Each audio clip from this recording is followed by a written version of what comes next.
C'était un temps à ne pas mettre un passionné de sport automobile dehors. Et pourtant, plus de 12 000 spectateurs avaient fait le déplacement sous la pluie et le vent sur le circuit du Mans à l'occasion de l'ouverture du championnat et de la Coupe de France FFSA GT.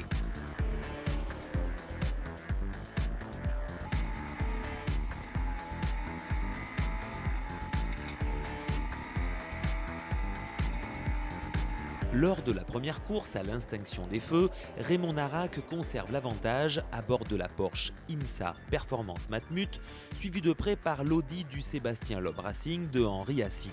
Auteur d'un bon départ, David Hallyday pointe au troisième rang avec l'Audi du team Saint-Éloque. Il devance la Ferrari Sport Garage de Stéphane Lemerey et l'Audi Speedcar de Pascal Destambert. À moins d'un quart d'heure du terme, la jonction est faite entre Armindo, Parisi et Guilbert. Parisi cherche l'ouverture et le Palois va finir par trouver la faille à 5 minutes du drapeau à damier. Il attaque avec succès Armindo, imité par Guilbert.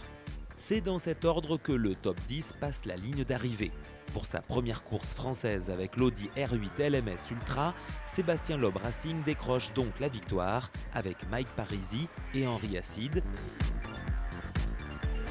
Bien parce que c'est une victoire d'équipe, il règne une ambiance où voilà, c'est une aventure sportive mais une aventure humaine également et je pense que c'est un très très bon début pour nous tous. En Coupe de France GT, Duquesne Engineering a tenu jusqu'au bout pour signer une première victoire. Dès sa première course, Gilles Duquesne et Philippe Collençon devancent au final la BMW du Modern & Classic Racing confiée à Pierre Hirschi et Thomas Nicole. Le dimanche, alors qu'elle ne faisait que menacer lors du tour de formation, la pluie fait son apparition au moment du départ. Sohail Ayari conserve sa première place au volant de la Ferrari Duquesne Engineering, tandis que Nicolas Armindo, à ses côtés sur la première ligne, avec la Porsche IMSA Performance Matmut, est en difficulté en pneus slick. Dans la foulée, Anthony Beltoise et Olivier Panis s'expliquent pour le troisième rang. Malheureusement, pour les deux hommes, ils s'accrochent et seront contraints à l'abandon. Rapidement, Sohail Ayari creuse l'écart sur ses poursuivants avec un rythme de 2 secondes par tour. Cela profite à Mike Parisi et Vincent Abril, respectivement 3e et 4e après cet incident. Gilles Vannelet attaque fort pour revenir sur Mathieu Lécuyer. Gilles porte son attaque dans le 21e tour et après un beau duel, il s'empare de la 2e place.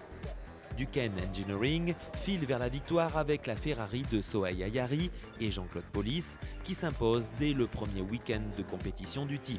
Sport Garage monte sur la 2e marche avec Bruce Lorgelais-Roux et Gilles Vannelet, revenus à une dizaine de secondes des vainqueurs. Speedcar complète le podium avec Vincent Abril et Mathieu Lécuyer, auteurs d'une course solide. En Coupe de France GT, Duquesne Engineering fait coup double avec un nouveau succès pour Gilles Duquesne et Philippe Collençon, convaincant 6e du scratch. Prochain rendez-vous du GT Tour sur le circuit de l'Aidenon. Salut et à la semaine prochaine.